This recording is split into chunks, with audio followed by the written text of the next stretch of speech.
Thank you for joining Wars of the Roses. As we continue with Part 10, Which Way Are You Traveling? From Freemasonry, Ancient Egypt and the Islamic Destiny by Mustafa El-Amin. Chapter 10. Which way are you traveling? Masons generally answer this question by saying from west to east in search of light and that which was lost. It suggests a focus or orientation. It is extremely important to know where you are going. The traveler has to first decide where he's going and then how is he going to get there. Will he walk or will he ride? Allah tells the Muslim to travel, to search. He gives us a direction in which to travel. Our orientation, our Qibla, is towards the sacred house in Mecca. Allah says in the Quran concerning traveling, say, travel through the earth and see what was the end of those who rejected truth. 6:11. Traveling is usually associated with seeking knowledge. It is reported that the Holy Prophet Muhammad said, seek wisdom from cradle to grave and travel even unto China in search of knowledge. The Holy Quran states, do they not travel through the land so that their hearts and mind may learn wisdom and their ears may hear? 22:46. The Prophet Muhammad said, knowledge is the lost property of the believer. The Quran states, say, travel through the earth and see how Allah did originate creation. 29:20. The Muslim is traveling in search of knowledge, and he turns in the direction of the Kaaba. The Muslim does not only travel east, he travels in all directions. Allah says in the Quran, turn from wherever you are in the direction of the sacred house, which was built by Abraham and his son Ismail. I have observed through my research that there are some aspects of Freemasonry that point in the direction of the Islamic destiny. I've also found that there are many aspects of Freemasonry that are diametrically opposed to everything that the religion of Al-Islam stands for. Islam forbids drinking of alcohol.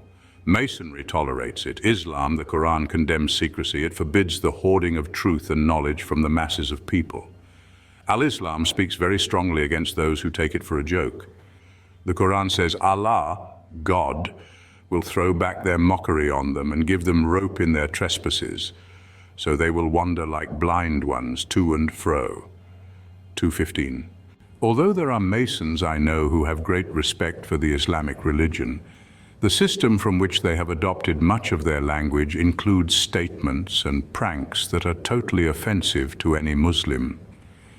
Islam teaches that all men are qualified to receive the knowledge, and that the Creator blesses whom He pleases, when He pleases.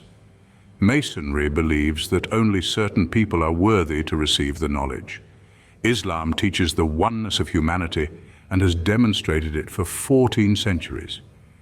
Modern Masonry claims a universal brotherhood, but excludes at least 90% of the population. Modern Masonry is actually racist. The white Masons still consider the Prince Hall Masons clandestine. Never have the Caucasian Masons ever met a group of African Americans on the square and upon the level. The level symbolizes equality. African Americans are still fighting for justice and equality in housing, education, business, etc. For the most part, Freemasonry is un-Islamic. No Muslim can truly justify taking the Masonic death oath and become a member of the Masonic order. The Quran practically condemns it from cover to cover. I am talking about the system, not the individual. Now let us examine some of the teachings of Masonry from another standpoint. Freemasonry has been defined as a system of morality veiled in allegory. If there is any compatibility between Freemasonry and Al-Islam, it is at the level of the shrines. Although Freemasonry emphasizes on seeking knowledge, light and wisdom throughout each degree, is by far its most positive injunction. Muslims can appreciate and respect that because, as already stated, we are commanded to do the same. The Shriners. There are basically two independent Shriners orders in this country. One is predominantly white and the other is predominantly black or African American. The name of the white or Caucasian group is the Ancient Arabic Order of the Noble of the Mystic Shrine. The name of the African American group is the Ancient Egyptian Arabic Order of the Nobles of the Mystic Shrine. Both have their own accounts of when the organization got started in America. For our purposes, when I refer to the Shriners, I'll be referring to both groups. In order to become a Shriner, one has to be a 32nd degree Mason or a Knights Templar. Once a Mason reaches this point, he can then apply for admission into the mystic shrine. One may ask, why does he have to be a 32nd degree Mason or a Knights Templar? The 32nd degree, called Sublime Prince of the Royal Secret, is basically a military degree, and it is the summation of the previous degrees. The reader should keep in mind that those who become Shriners are exposed more directly to the teachings of the Islamic religion. In fact, the mystic shrine refers to the Kaaba that is located in Mecca. The 32nd degree gives the Mason some preparation and knowledge that is found in the shrine house. For example, in the lodge room for the meetings of the 32nd degree Masons, there must be in the east a throne with the 7 steps.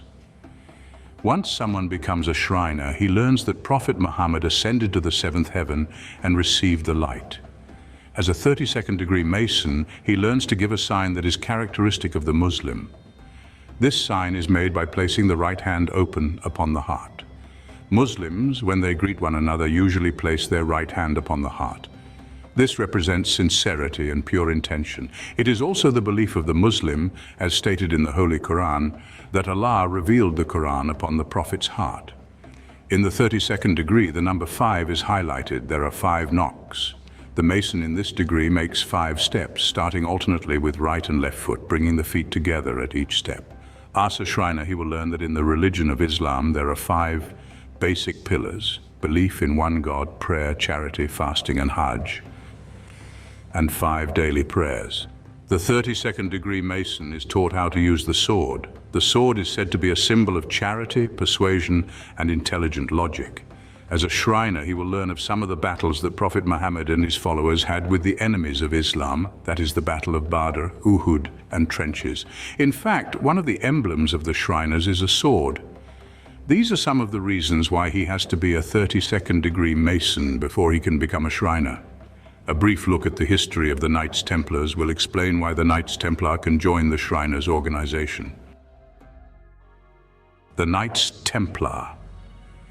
The Templars were a group of Christian warriors who fought with the Muslims over Palestine around the Second Crusades. This order was established in the year 1118 by Hugh de Paynes, Godfrey de Saint-Aldemus, and 7 other men at a time when the European Christians ruled Jerusalem. It is reported that the order, was founded for the purpose of protecting Christian pilgrims who were traveling to Jerusalem. The name Templar is derived from the fact that this group of knights held their meetings near the site where the Temple of Solomon stood. While they were in Jerusalem, history tells us that they frequently communicated with some of the Muslims and secret societies which existed in the East at that time. Mackey, Singleton, and Hewen explain that it was through the interaction with the Knight Templars that much of the knowledge of the East reached Europe and is reflected in the higher degrees of Masonry.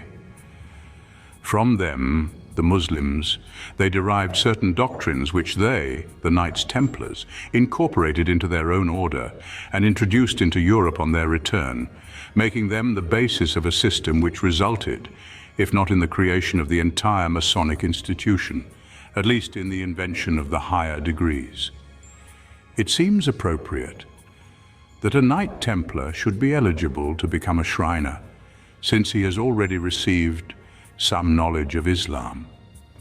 The Knight Templar's degree is essentially a Christian degree. The grand hailing sign is given by forming a cross.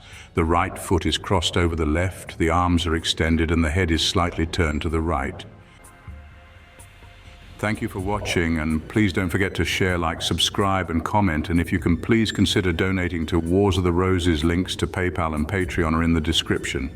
Thank you so very much.